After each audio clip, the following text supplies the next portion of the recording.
Salve, salve! Seja muito bem-vindo, seja muito bem-vinda a mais uma edição do podcast aqui da Super ITV, canal 20 da TV a cabo. E nesta sexta-feira, todo mundo na ressaca do carnaval, ninguém melhor do que Lucas Marçal, ele que é corretor de seguro de vida e empreendedor na cidade de Governador Valadares, para participar desse podcast nesta sexta-feira, dia 24 de fevereiro, aqui na tela da Super ITV, canal 20. E lá, já logo de cara, Lucas, primeiramente, seja muito bem-vindo. É um prazer ter você aqui. Obrigado por estar nos dando a honra de poder ter a sua presença aqui no podcast da Super ITV. Um jeito mais descontraído, um jeito um pouco mais leve. Seja muito bem-vindo. Boa tarde.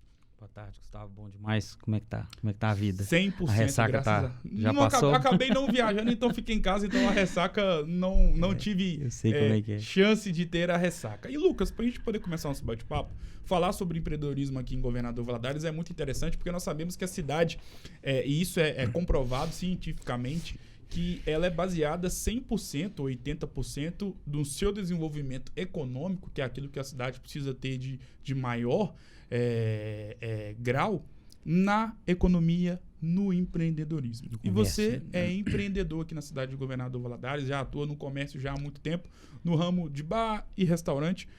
Como você tem visto ou está vendo o empreendedorismo aqui em Governador Valadares neste momento? Gustavo, é o seguinte, eu acho que todo empreendedorismo hoje, o cara que vai buscar, vai melhorar seu dia a dia, né? Sua empresa, quer crescer, etc.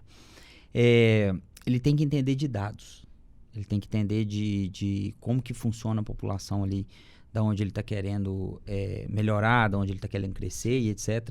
E eu acho que em Valadares as pessoas estão buscando isso. Sim. Né?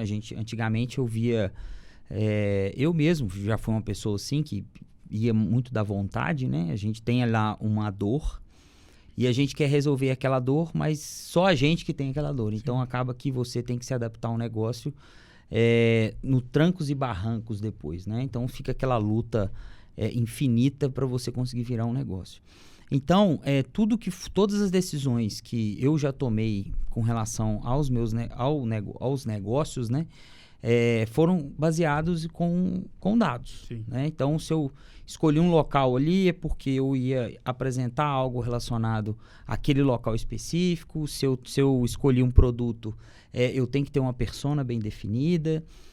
Se eu escolhi prestar um serviço, eu tenho que saber se esse serviço está em crescimento ou não. Então, tudo isso vai fazer para você tomar uma decisão. Claro.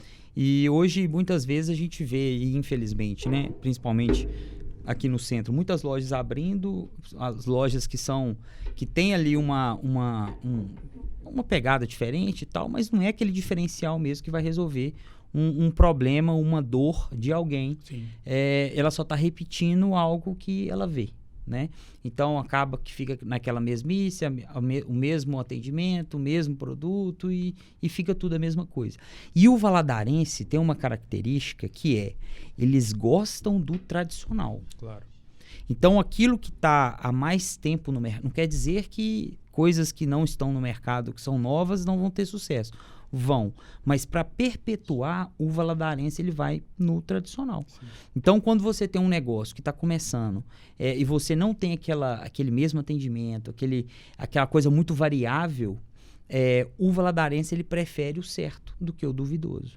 Então, eu acho que para quem está começando hoje em Governador Valadares, o principal, algo que eu faria é sempre ser certo. Claro. Então, nunca abrir mão de um atendimento legal, nunca abrir mão de um produto legal, enfim, que você faça algo que não deixe o cliente ter aquele sentimento de que se um dia tá bom, outro dia pode não estar. Né? Algo que eu prezo muito na minha relação com qualquer empreendedor e, consequentemente, com qualquer empreendimento, até por estar sempre rodeado de pessoas que são donas de empresas, seja um pequeno negócio ou uma média empresa, é a questão do atendimento. E pelo que eu percebo, Lucas, e você pode falar com propriedade sobre essa temática, Governador Valadares sofre muito, e isso envolvendo todos os tipos de empreendimentos dos mais variados segmentos, que é a questão do atendimento. Porque parece algo simples, algo basilar, algo básico dentro de uma empresa, principalmente no ramo de comércio, restaurante, bar, loja. Só que as empresas, e aí não são as empresas, e sim os funcionários ou os colaboradores, têm pecado bastante. Como você faz para poder fazer com que o seu profissional, o seu colaborador, possa fazer um atendimento perto da perfeição, juntamente com o seu cliente, obviamente, e se de fato você, como consumidor, também vê isso? Porque eu advogo da ideia de que se eu vou em um local pela primeira vez e sou mal atendido, eu nunca mais vou voltar. Exatamente. Então vamos lá. Gustavo, eu gosto demais de falar disso, porque é o seguinte, cara. Adivinhei, então. Eu não tenho, assim, do ponto de vista específico para atendimento, eu tenho ali um atendimento, hoje no caso de seguro de vida, de altíssimo nível. Sim. Você tem que ter, então as pessoas me compram hoje e depois compram o meu produto. Na questão de bares e restaurantes, hoje eu tenho consciência de que meu atendimento não é o melhor possível. Por quê? Vamos lá. Toda empresa existe algo chamado de nível de atendimento.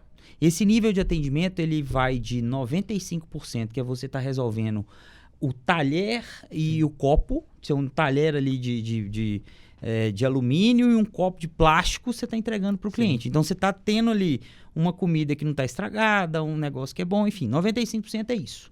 Há 100% que é um restaurante 3 estrelas Michelin, claro. Certo? Quando você varia entre esse nível de atendimento, você tem a possibilidade de abrir mão de algumas coisas para você melhorar em outras. E o preço é algo que manda diretamente nisso. Então, a gente tem o lar, que é o 95% de atendimento. É um preço não tão salgado, é uma coisa mais barata. Só que você não tem um atendimento, você vai lá, busca, levanta, pega e volta. É barato, tem qualidade, então eu vou consumir ali naquela medida. Um restaurante 3 estrelas Michelin é outra história.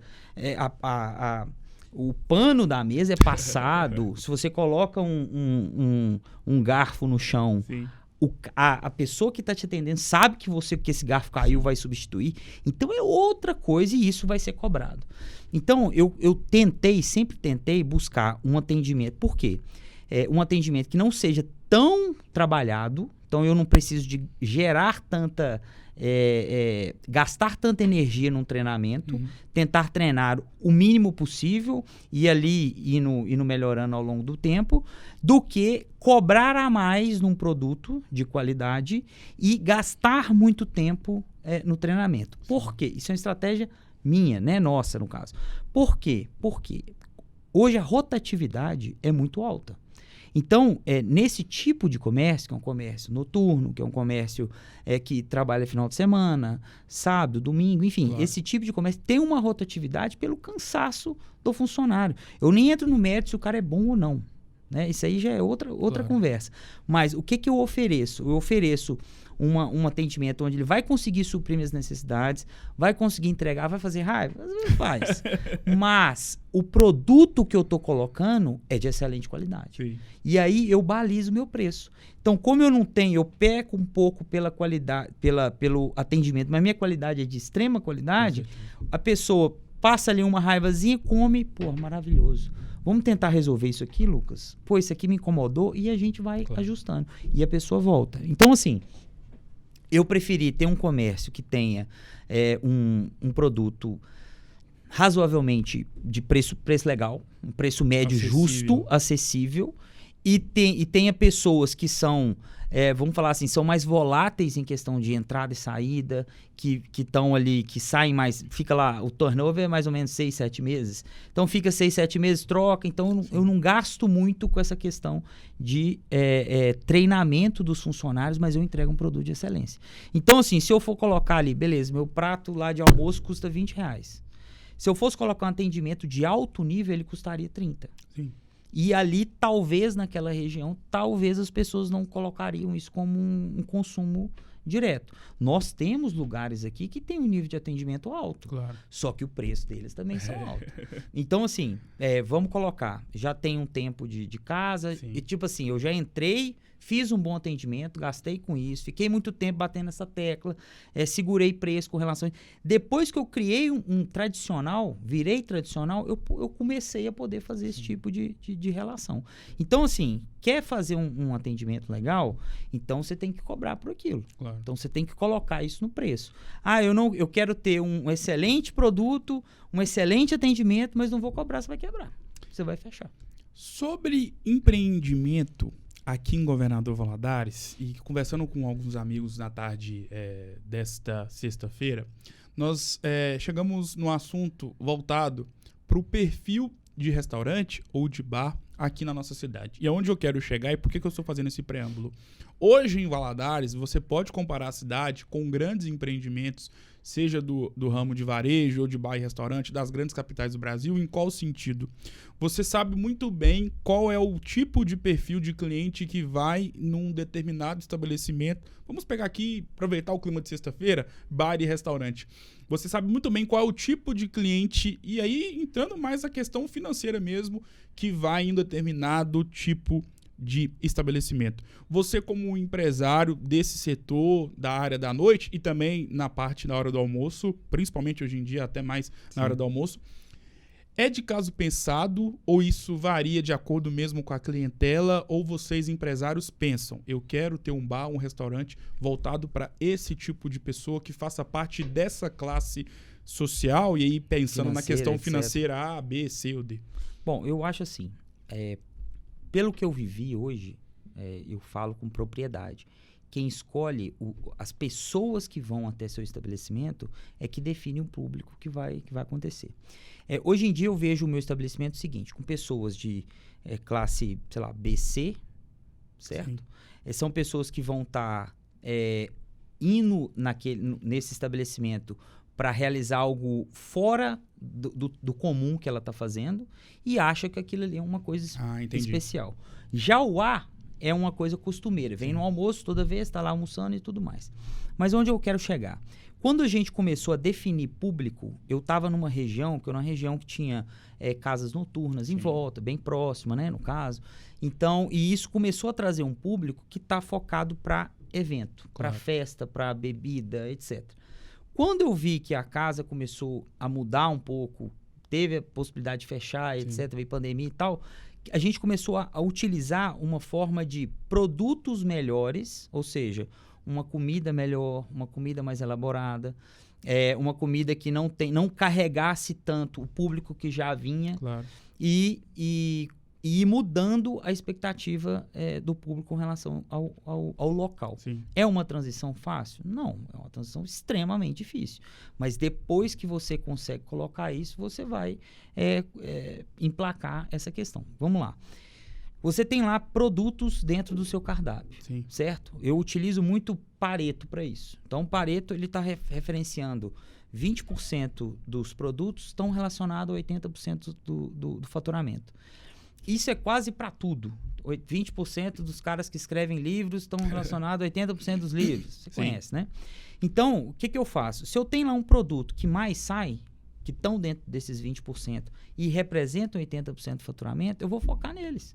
Eu vou ficar batendo cabeça, tentando introduzir produto que não vende, ou muito caro, ou um produto de qualidade inferior, mas com uma lucratividade alta? Sim. Não preciso. Então, o que eu vou fazer? Foca nos 20 e troca os 80 que não está dando certo. Quando a gente vai fazendo isso, a gente vai podendo modelar, observar qual que está sendo o comportamento do meu cliente. Sim. E aí, você vai mais para cima, que assim, cobrando um pouquinho a mais, vai melhorando ali a qualidade do produto, colocando a carne, né, diferente, ou você tem que vir para baixo. Se o público está te direcionando, se ele está falando que ele está comprando aquilo, então é aquilo que ele vai comprar, cara. E aí é o seguinte, para você ter essa visão, é muito importante você ter controle. Com certeza. Você numerar aquilo que você faz. Então, quando a gente começa a fazer um negócio, fala assim, põe lá 100% de margem, vende. Aí não controla, não sabe quanto que custou, quanto que te deu de lucro e vai vendendo. Com certeza. Aí quando você chega com 2 anos, você vê um rombo gigante. Nossa, mas aonde foi meu dinheiro? Né? Então, assim, acaba que isso é controle. Sim. Então, eu tenho esse tipo de controle, consigo entender o financeiro do negócio, consigo aplicar algumas coisas, algumas técnicas em cima das informações de um sistema. Então, eu tenho sistema, tem pessoas que têm sistema que paga, sei lá, 2, 3, 4 mil reais no sistema e não sabe a funcionalidade do negócio. Né? Às vezes está precificando errado, tem várias variáveis em cima disso. Então, a partir das informações, o público vai me dando a resposta, o que ele está comprando, o que ele está consumindo, e a gente vai indo para o nosso planejamento. Sim. Agora, é o seguinte, é esse o planejamento? É isso que você quer? Você quer ter um público de alto nível dentro do seu estabelecimento? Será que esse público de alto nível não traria um atendimento também de alto nível? Você não teria que aumentar muito a margem que você já gasta no seu negócio? Então, assim, dessa forma que eu fiz a transição. Então, eu saí de um faturamento de 60% de bebida alcoólica para 23% de bebida alcoólica. Então, eu virei o sonho de qualquer bar e restaurante, que é vender mais comida do que bebida. Com certeza. E em relação à questão que eu acho que junta tudo que nós estamos falando e principalmente vai ao encontro de um assunto que eu imagino que para vocês empresários, vocês estão debatendo muito isso, porque o Brasil está vivendo um novo governo diferente do que a gente viveu dos últimos 4 anos. Uhum. E aí eu não estou falando se é bom ou ruim, só estou colocando um fato. Como a política econômica de um novo governo, sendo que vocês estavam acostumados com um outro governo que adotava uma política econômica diferente da qual o governo novo vai adotar ou já está adotando, como a política econômica de um governo federal influencia diretamente no ramo empresarial, seja de restaurante, bar, comércio varejista? Porque quando a gente fala governo federal, normalmente é algo muito distante do público. Sim. Só que, ao mesmo tempo, nós sabemos que para a classe empresarial tem total relação e vocês se preocupam qual que vai ser a política, qual que vai ser o ministro da Fazenda ou da Economia, hoje o da Fazenda. Sim. Como funciona isso? Gustavo, é o seguinte, eu sempre tentei tomar minhas decisões baseado em coisas que eu posso controlar. Sim. Quando a gente fala de governo, a gente não pode controlar. Então, o que ele for fazer, o que ele deixar de fazer, enfim, eu pode fazer o que quiser. Sim. Eu vou tentar trabalhar dentro da minha realidade. Sim. E isso vai, de muitas vezes, encontro a você ter um planejamento bem definido. Então, pode acontecer isso? Pode acontecer aquilo? Pode. Mas o meu negócio, ele vai ir para aquele lado do mesmo jeito. Claro. Entendeu? Então, assim, eu vou fazer um investimento baseado no que está acontecendo, eu vou aumentar o quadro de funcionários, eu vou melhorar, enfim, treinamentos e tal. Então, assim, isso tudo algo que eu posso controlar. Algo que eu não controlo, eu não gasto energia, porque você vai ficar ali, tudo que acontecer de ruim, claro, você vai dar essa justificativa. Por causa do governo, o cara tá lá fazendo isso, não sei o quê, ou foi porque o do passado era ruim. Então, assim, acaba que você entra num ciclo, né, porque eu acredito muito nisso, pensamento, enfim. Você entra num ciclo que vai só te puxar para baixo. Claro. E você não vai atacar o problema em si. Então, assim, milhares de pessoas ficaram milionárias no governo passado, milhares de pessoas ficaram milionárias no governo lá do que está hoje. Sim. E isso não vai mudar. Então, você quer ser a pessoa que vai ficar parada ou você quer ser o milionário da vez, né? Então, o meu foco é mais ou menos voltado para isso. A ideia do podcast ela é muito interessante porque você pode abordar vários temas dentro de meia hora. Faltando aqui 9 minutos para a gente poder terminar nosso bate-papo, vamos entrar em uma outra seara que eu acho que ela é de fundamental importância para uma pessoa que trabalha tanto como é o seu caso. E nós sabemos que existem muitas pessoas que estão nos assistindo neste momento, que vão acompanhar nosso bate-papo posteriormente, que também vivem a mesma situação de ser pai. E você é pai de um menino que nasceu tem pouco tempo, né? Pela idade. 3 anos. E como é ser pai? De fato, muda a vida de um ser humano? Olha, Gustavo, quando você fala sobre... Falou até com a voz um pouco mais baixa, porque é realmente que mexe, né? Então, assim, quando você fala sobre a paternidade em si, né? Você muda a sua visão de mundo, né? Completamente. Tudo. Você passa a ser tudo. Você passa a ser uma pessoa que não importa se você dorme ou não dorme. Sei lá, antigamente era assim, não dormi 8 horas. Que triste, vou produzir pouco. Pô, sim, né? Larga pra lá, F. Sim. Então, você vai correr atrás, claro, você vai buscar o que você tem que buscar. Você passa por pressões, principalmente quando uma pessoa não está bem resolvida ali com ela mesma, né? Fica cobrando demais, pô, você tem que ir. Isso é uma coisa que tem que tomar cuidado também, porque senão você quebra, né? Você acaba entrando num ciclo depressivo, enfim. Isso tudo vem de uma forma absurda. Então, você tem sentimento de amor, tem sentimento de proteção exacerbada. Ao mesmo tempo, você tem que dar uma educação para a criança de forma que ela vai conseguir conviver e viver no mundo de hoje, que não é um mundo fácil. Enfim, você tem que saber medir essas coisas. E é lógico, no início você fica muito... Você vai vendo algumas manias ruins que você fica criando na criança e ela vai absorvendo aquilo que você demonstra. Então, você tem que se policiar a forma que você está se comportando, porque a criança te copia o tempo inteiro. Então, se você é uma pessoa agressiva dentro de casa, é uma pessoa que traz aquela energia ruim, cara, ela está absorvendo tudo. Então, assim, você vai entregar isso para o seu herdeiro, para a pessoa que vai levar seu nome para o futuro. Sim. Então, assim, toda vez que tá... Lucas, eu sou um samaritano. Não sou. Tem lá minhas dificuldades, meus dias. Mas toda vez que eu vejo que eu estou entrando num ciclo ruim, eu me afasto, eu vou com calma, converso. Né? A criança, às vezes, ela está em desenvolvimento. Então, você vê que ela não faz nada de mal para você, entendeu? Ela não tá querendo te irritar. É uma forma, às vezes ela tá chorando, é uma forma dela chamar atenção. Então, mais uma vez, conhecimento. Eu acho que é importantíssimo buscar livros que mostram como que a psicologia da criança funciona. E aí aí é muito bom. Por quê? Você sai você vê uma situação, você sai daquela situação e começa a observar de forma técnica, né? De forma mais pensativa do que está acontecendo. E aí você volta e toma uma atitude, você vê que a criança muda completamente. Então, assim, é buscar informações sobre o que está acontecendo, o que a criança está sentindo, e não levar aquilo como se fosse um ser humano completo falando com você. Né? É uma criança, então você tem que mostrar para ela como tem que ser feito, entendeu? Para encerrar nosso bate-papo, nossa baita conversa aqui nesse podcast da Super ITV nesta sexta-feira, dia 24 de fevereiro, para a gente poder voltar no cerne do nosso bate-papo inicial, que foi sobre a questão do empreendedorismo. Falar de pandemia já deu no saco, né? Ninguém mais aguenta, é algo que parece ter ficado no passado, embora tenhamos aí alguns casos aqui em Valadares e a nível Brasil, mas nós sabemos que o pior já passou. Para o setor empresarial, para o seu nicho, para o seu ramo, o que ficou de lição da pandemia? Queria que você falasse para a gente poder encerrar a nossa conversa. Bom, para encerrar, eu acho que a única coisa que ficou de lição é que não existe estabilidade. Né? A pessoa que está ali naquele ciclo vicioso de trabalho, volto para casa, trabalho, volto para casa, vai dar tudo certo até o final da minha vida. Com a pandemia só veio para dizer que isso não existe, né? Então, você sempre tem que estar preparado para algo, você tem que se cuidar, saúde, etc., porque a pandemia, né? Pessoas com comorbidades, etc., às vezes viviam ali numa tranquilidade. Não, vou comer meu McDonald's aqui todo dia, não vou fazer um exercício.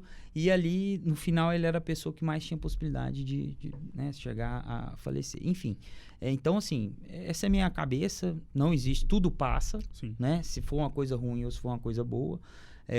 Você tá ali naquele momento de diversão, vai vir um problema. Então, tem que ter essa consciência de falar assim, não, isso aqui eu estou vivendo, vai ser para sempre.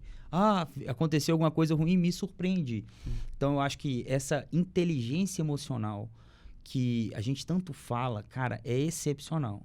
Eu tive momentos de aprender sobre isso, né? Buscar conhecimento sobre isso e mudou minha vida completamente, principalmente a forma de ver o mundo, etc. Então, essa é a ideia. Você tem que estar preparado para o que vier, tanto bom quanto ruim. Para encerrar de vez nosso bate-papo, aproveitar os últimos minutos que restam aqui do nosso bate-papo, vamos fazer um quadro que está estreando hoje, na verdade vai estrear hoje, que ele vai começar, que chama Ame ou Deixe. Eu vou te dar 2 opções e você não pode fugir da raia. Tá. Você vai ter que responder. São algumas perguntinhas básicas que você vai me responder e aí o pessoal que está nos acompanhando e que vai nos acompanhar depois vai saber, para quem não te conhece pessoalmente, vai saber pelo menos um pouco do seu perfil. Tá. Podemos começar? Pode. Cerveja ou cachaça? Amo. Não, aí no caso você tem que escolher cachaça ou cerveja. Ah, cerveja ou cachaça? Ambos dois, mas então vai... Pô, cerveja, né? Cerveja. Noite ou dia? Dia. Cruzeiro ou Atlético? Cruzeiro. Praia ou pousada? Putz. Com filho, pousada. Moraria em qual cidade não sendo Valadares? São Paulo, cara. São Paulo, não, eu vou ter que fazer um parênteses. São Paulo? São Paulo. Lá é sensacional. Eu fiquei lá uma semana, pouco tempo atrás, absurdamente. Calor ou frio? Calor. Lula ou Bolsonaro? Bolsonaro. Copa do Mundo ou Champions League? Pô, Champions League, cara. Champions League. Prefere a Champions League? Prefiro a Champions League. Argentina campeã do mundo ou Cruzeiro rebaixado? Putz, cara. É desse naipe. Argentina campeã, com certeza. Eu não aguento mais 3 anos. De novo, né? Netflix ou YouTube? Netflix. Defina Valadares em uma palavra. Acolhedor. Uma cidade acolhedora. Defina o seu negócio e o significado que ele tem para sua vida em uma palavra. Propósito. Calor ou chuva? Calorzinho, né? É bom. Pra quem mora em Governador Valadares tem que ser Eu calor. sofro com isso toda vez, cara. Uma roupa social ou uma roupa casual? Olha, eu vou de social. Já tá acostumado, né? Eu acho que social ele tá relacionado à credibilidade, à autoridade e tudo na vida hoje é impressão. Então a sociedade responde a isso. Então se você quer ter sucesso, quer buscar, quer correr atrás, enfim, se vista bem. Eu não tô com o cabelo tão Não, mas assim. Tá bem vestido, ainda mais com Meu terno cabelo azul. tá bem pra cima, mas corte o cabelo, faça a barba, enfim. Ande sempre, porque as oportunidades elas passam, então você tem que estar preparado. Com certeza. E com esse quadro que estreou hoje, eu encerro o meu bate-papo com você, Lucas. Obrigado mais uma vez, Valeu, parceiro meu aí da parceiro. vida. Mais uma vez aqui na nossa TV a cabo, na nossa Super ITV. Obrigado mais uma vez por ter aceitado o convite. E claro que as portas estão abertas para você poder voltar mais vezes. Muito obrigado. Valeu, um abraço. Obrigado mais uma vez, Lucas. E o podcast da Super ITV vai ficando por aqui. Um grande abraço. E eu volto na próxima semana, juntamente, claro, com a minha co-host, Vanilza Bessam. Eu vou ficando por aqui. Um grande abraço e até a próxima sexta-feira. Até lá.